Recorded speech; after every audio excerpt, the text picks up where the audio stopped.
Hello everyone, आज है 11 सितंबर और आज इस वीडियो में हम बात करने जा रहे हैं सुज़लॉन एनर्जी के बारे में। 5% का अपर सर्किट लगा है। बेहतरीन रफ्तार आज हमें यहाँ पर देखने को मिली है। पिछले एक महीने में देखोगे तो लगातार ये गिर रहा था, लेकिन पिछले 2 दिनों में लगातार 5% का अपर सर्किट लगा है। कल भी 5% की तेज़ी थी, आज भी यहाँ पर 5% की तेज़ी देखने को मिली है और वापस से इसने 80 रुपये का लेवल तोड़ दिया है। वापस से भाई साहब ये एक ब्रेकआउट का सिनारियो दिखाया है आज इसने, जो कि बहुत बड़ी बात है। बात करेंगे वीडियो में इसके बारे में, लेकिन उससे पहले अगर आपने अभी तक चैनल को सब्सक्राइब नहीं किया है तो प्लीज़ अभी इसे सब्सक्राइब कर लीजिए, क्योंकि आगे भी बहुत सारे वीडियोस हैं जो आपको काफ़ी ज़्यादा हेल्प करेंगे। तो सुज़लॉन का शेयर बेहतरीन रफ्तार, एक साल में 240% की तेज़ी, शानदार तेज़ी आई थी, गिरावट आई, दुगनी रफ्तार से भागा, 80 रुपये से ऊपर गया, वापस गिरावट भी आई, 73 रुपीज़ पर आया, फिर अब इसने तेज़ी दिखा दी और वापस से ब्रेकआउट का सिनारियो। और अगर आप चैनल को रेगुलर फॉलो करते हो, मैं पहले ही बोल चुका हूँ कि यहाँ पर खरीदो और भूल जाओ वाला लॉन्ग टर्म का आपका गेम होना चाहिए। शॉर्ट टर्म में कई सारे अप्स एंड डाउन्स आपको यहाँ पर देखने को मिलेंगे। अभी भी मुझे लगता है कि शॉर्ट टर्म में अप्स एंड डाउन ज़रूर आएगा। यहाँ से 81 देखो ब्रेकआउट सिनारियो आया है, लेकिन 85 से 90 रुपये की रेंज में जैसे जाएगा, एक वहाँ से दोबारा प्रॉफिट टेकिंग देखने को मिलेगी, वापस गिर कर ये 75-80 की रेंज में भी आ जाएगा। तो ये होगा, लेकिन लॉन्ग टर्म का ग्राफ जो है वो ऊपर की तरफ मुझे जाता नज़र आ रहा है। यहाँ पर लॉन्ग टर्म में कोई दिक्कत नज़र नहीं आ रही है। और जहाँ तक बात करी जाए, जाहिर सी बात है 5% का अपर सर्किट लगाया है और देखो खबरें जिम्मेदार होती है। कल एक अच्छी खबर आई थी यहाँ पर और काफ़ी बड़ा ऑर्डर इनको मिला था एनटीपीसी ग्रीन की तरफ से, और जिसके चलते कह सकते हैं कि तेज़ी भी हमें देखने को मिल रही है। हालांकि कल भी उसके चलते तेज़ी थी, आज भी तेज़ी है, तो बीच में एक प्रॉफिट टेकिंग आएगी कुछ टाइम बाद, ठीक है, आएगी यहाँ पर। और देखा जाए तो फंडामेंटल्स इनके इम्प्रूव हुए हैं। कंपनी एक टाइम पे कर्ज के बोझ के तले दब के मर रही थी, लेकिन बाद में अगर आप देखोगे तो धीरे धीरे जब इनके फंडामेंटल्स बेहतर होना शुरू हुए तब चीज़ें टर्न अराउंड होती नजर आई। इससे पहले भी कंपनी ने 2 बार अपने डेट को रिस्ट्रक्चर किया हुआ था। इससे पहले भी 2 बार इसने अपने डेट को रिस्ट्रक्चर करा था, लेकिन फिर भी कुछ हो नहीं पाया। तीसरी बार इन्होंने अपने डेट को जो डेट है उसको रिस्ट्रक्चर करा और रिस्ट्रक्चर करने के बाद फौरन पैसा रेज कर लिया। यहाँ पर अगर आप देखोगे तो स्टॉक में तब ज़्यादा हमें मतलब लोगों ने इंटरेस्ट दिखाया खरीदारी को लेकर। The company raise fund and clear nearly ₹1500 crore in date.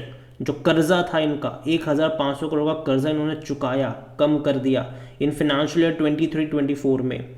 और इनका जो नेटवर्थ पॉजिटिव में आ गया फर्स्ट टाइम इन डेकेड्स, 10 सालों में पहली बार ऐसा हुआ है। और इतना ही नहीं, प्रोमिनेंट इन्वेस्टर ब्लैक रॉक भी अगर आप देखोगे तो वो भी यहाँ पर खरीदारी करे और एज अ शेयर होल्डर्स की लिस्ट में वो भी यहाँ पर शामिल हुए। कंपनी अगर आप देखोगे सुज़लॉन की अगर हम बात करें तो यहाँ पर बहुत बड़ी तेज़ी भी हमने देखी। इनका जो मार्केट कैप है वो भी हमने काफ़ी 10,000 करोड़ से भैया जाकर 1 लाख करोड़ तक का इनका मार्केट कैप भी हमने देखा। बेहतरीन रफ्तार दिखाई। ICICI सिक्योरिटीज़ ने टारगेट प्राइस उस पहले 70 रुपये का था उसको बढ़ाकर 80 रुपये का भी कर दिया, और जो यहाँ पर इनकी रेटिंग है उसको ऐड वाली रेटिंग में डाल दिया, जो कि अगेन अच्छी बात है कंपनी के लिए। And brokerage highlighted that Suzlon plan to use the capital raise to boost the execution capacity and secured additional order। जो भी पैसे इन्होंने रेज करा है उससे एक्सपांशन भी करेंगे और नए ऑर्डर्स भी यहाँ पर रेज करेंगे, मतलब जो नए ऑर्डर्स है वो भी लेंगे। JM Financial also recently stated that the Suzlon sell office iconic corporate office जो है, जो इन्होंने अभी हाल फिलहाल में अपना जो कॉर्पोरेट ऑफिस है उसको तकरीबन 400 करोड़ में बेचा है। और अगर आप देखोगे तो at a fair value would boost the companies financial strength. Company की फाइनेंशियल स्ट्रेंथ को ही ये बढ़ाएगा, जो पैसा आएगा उसके चलते। और एक अच्छी बात है कि भैया ज़रूरत नहीं है तो बेचो और पैसा है उसका इस्तेमाल करो एग्जीक्यूशन के लिए। और अभी अगर आप देखो कंपनी डेट फ्री वाली सिचुएशन की तरफ है। जहाँ तक इनके वॉल्यूम्स की बात करें, 12 करोड़ से भी ज़्यादा के शेयर ट्रेड हुए, 12 करोड़ से भी ज़्यादा के, तो बड़ी क्वांटिटी में ट्रेडिंग भी हो रही है। यहाँ पर मार्केट के वैसे 1,11,000 करोड़ से भी ज़्यादा का देखने को मिल रहा है। कंपनी के बारे में अगर हम बात करें तो according to Moneycontrol user बेचने की बात कोई नहीं कर रहा, और मैं भी नहीं कर रहा हूँ। इवन मैं तब से यहाँ पर कह रहा हूँ जब से ये 14-15 रुपये का था, ठीक है।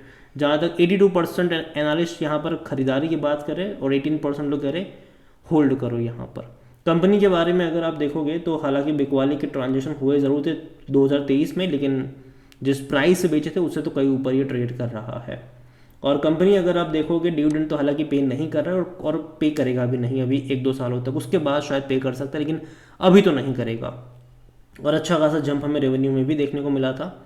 अभी सबसे अच्छी बात है कि इनके रेवेन्यू में धीरे धीरे जंप आ रहा है, लेकिन इनके प्रॉफिट में एक बेहतरीन जंप आता हुआ नज़र आ रहा है। रीज़न यह है कि जो पैसा इनका पहले इनका कर्जा चुकाने में जा रहा था, जो फाइनेंशियल कॉस्ट इनकी जा रही थी, अब वो नहीं जा रही है ज़्यादातर, और वो इनके प्रॉफिट में दिख भी रहा है। अगर वैल्यूएशन के बारे में देखो तो महंगा ज़रूर है, काफ़ी महंगा, 123 का पी है इसका, सेक्टर पी 50 का है।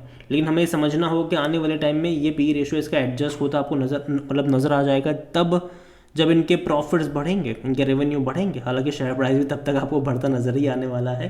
67% एनालिस्ट कहते हैं खरीदारी करो। इनके फाइनेंशियल्स के बारे में अगर हम देखें तो जैसे कि मैंने कहा कि प्रॉफिट में बेहतरीन जंप है। 100 करोड़ का प्रॉफिट था, ठीक है, सितंबर में डबल हो गया, 203 करोड़ हो गया दिसंबर में। मार्च में और बढ़ गया, 25% बढ़ गया, 250 करोड़ हो गया। जून में 302 करोड़ हुआ, और अभी आने वाले क्वार्टर में अब ये बढ़ता नजर आ सकता है, 350 करोड़, 400 करोड़, अगर ऐसा हुआ तो ठीक है। अगर स्टेटिक रहा 300-250 करोड़ रहा तो अगेन ये नेगेटिव चीज़ होगी। इनके प्रॉफिट्स अब बढ़ने चाहिए क्योंकि इनकी ऑर्डर बुक स्ट्रांग है, कई सारे ऑर्डर कंपनी के मिले हैं, और उसका पैसा भी इनको मिलता हुआ नजर आने वाला है आने वाले टाइम में। तो ऑर्डर बुक स्ट्रांग है इनकी, जो कि एक अच्छी बात है, और उसका असर ये देखने को मिलेगा कि इनके रेवेन्यू बढ़ेंगे, इनके प्रॉफिट्स भी आपको बढ़ते नजर आएंगे, क्योंकि कर्जा अब इनके ऊपर उतना ज़्यादा है ही नहीं।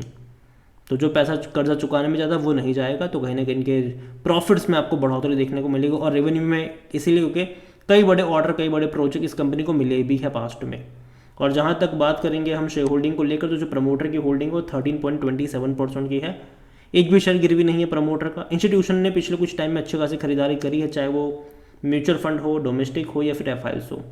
बड़ी मात्रा में इंस्टीट्यूशंस ने खरीदारी ज़रूर करी है। स्पेसिफिकली एफआईएल्स अगर आप देखो तो भैया जम के खरीदारी कर रहा है।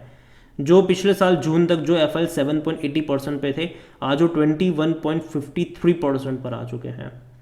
तो जम के खरीदारी ऑलमोस्ट यहाँ पर कह सकते हैं कि 3 गुना एफआईएल्स ने अपनी होल्डिंग बढ़ा दी है, जो कि बहुत बड़ी बात है, ये बहुत बड़ी बात है। रिटेल की होल्डिंग देखो तो 23.16% की है, और अदर पार्टीज 32.87% का स्टेक यहाँ पर लेकर बैठे हुए हैं। ओवरऑल अगर मैं सुज़लॉन के बारे में कहूँ तो अगेन कंपनी खराब नहीं है।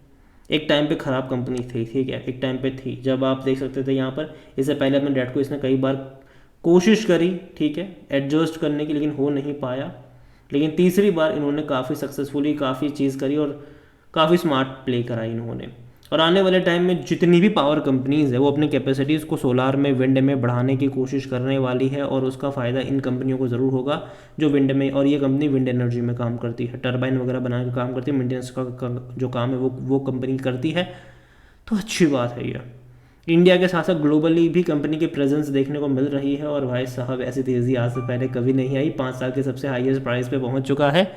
अच्छी बात है मेरे हिसाब से। तो आप इसके ऊपर नज़र रख सकते हैं। अगेन ये मेरा पर्सनल ओपिनियन है, कोई भी इन्वेस्टमेंट एडवाइस नहीं है। ये वीडियो को यहीं पे एंड करता हूँ।